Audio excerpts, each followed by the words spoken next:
Hello, so this is our Critical Friends Group meeting number 1 report. The members in our Critical Friends Group were Deidre Egger, Deborah Hernandez, Carolina Martinez, and Yasmin Rivera. When and how was the meeting held? The meeting was held on February 8th, 2020 at Barnes & Noble at the Fountains. Participants were myself, Debbie Hernandez, Deidre Egger, Yasmin Rivera, and Carolina Martinez. The roles for this meeting: facilitator were Yasmin Rivera, timekeeper Deidre Egger, reporter Debbie Hernandez, and of course these roles will be alternated each meeting.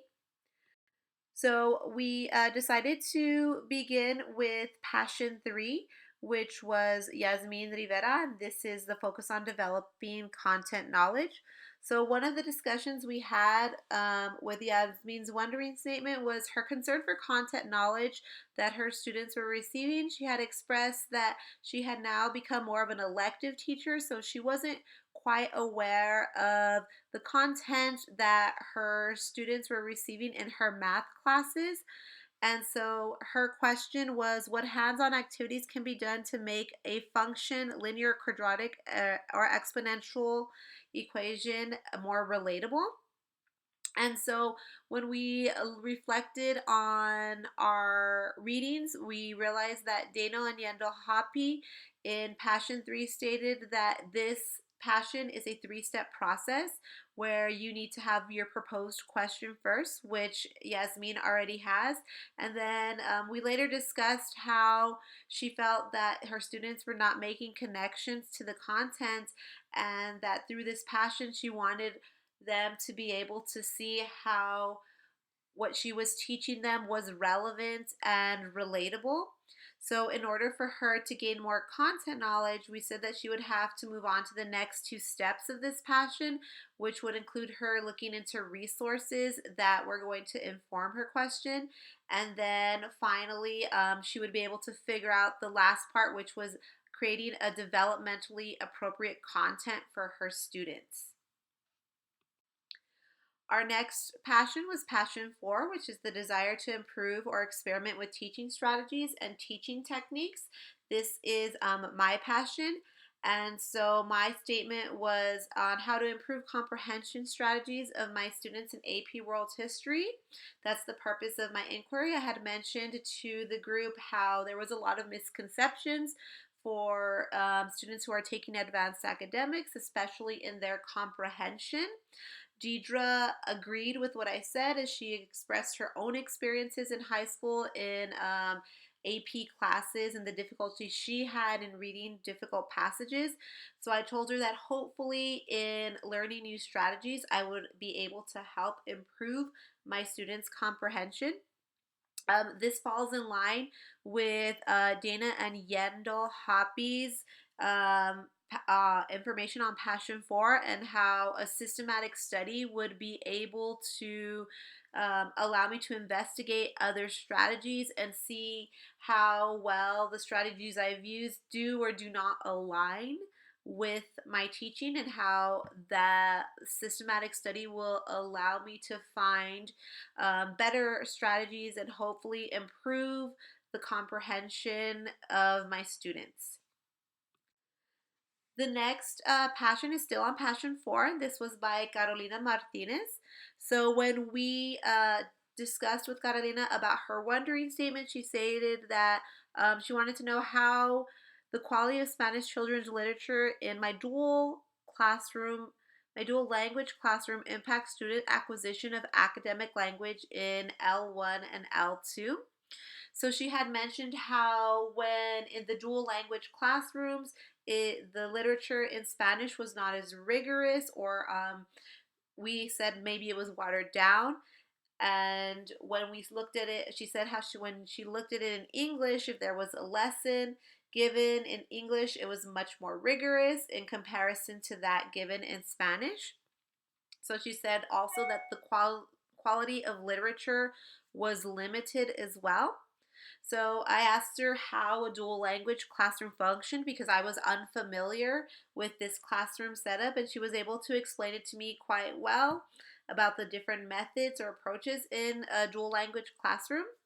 And so she mentioned in her inquiry how it also aligns with what Dana and Yendel Hoppy were talking about in Passion 4, and how we usually become accustomed to our routine strategies in the classroom, that we sometimes don't attempt to find new ones. So she's hoping through her evaluation, analysis, and implementation of quality Spanish children's literature that she will be able to find literature that will be more rigorous in terms of vocabulary and complex grammar structures, and hopefully this literature will be able to enrich her students' learning.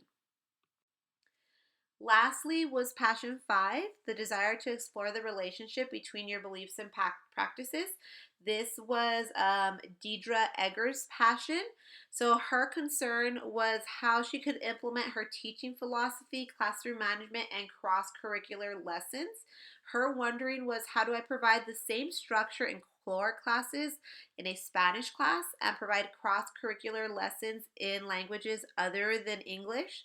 So, according to Dana and Yandel Hoppy, this passion requires a lot of self reflection, since the teacher has to think about how what she believes in terms of her own philosophy and how her daily classroom management practices align together, and how she can make sure that they're both implemented with fidelity daily.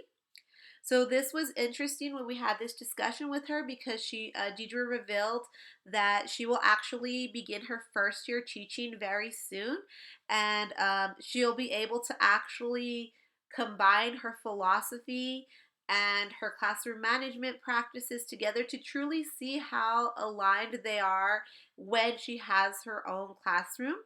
Of course, we provided her with classroom management advice. However, we also let her know that ultimately, in the end, it's her classroom and it's her philosophy and management style that need to align together.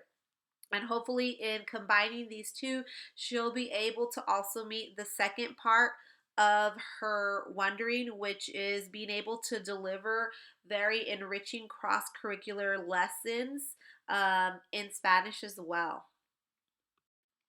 So, some final conclusions that we had in our discussion were that we all agree that our wondering statements fit into our school district and state guidelines.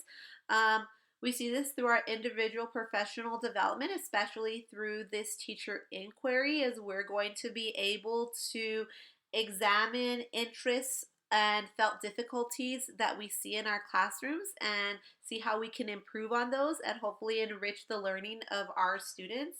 Additionally, it aligns with our student learning objectives, as we have to make sure that, since these are state mandated student learning objectives, that they coincide with our goals in the classroom. And also, it will assist with student growth, as our teacher inquiries will lead to development not only of ourselves as teachers, but better learning, more effective learning for our students. And of course, it will also lead to hopefully assisting them in passing their end of course exams.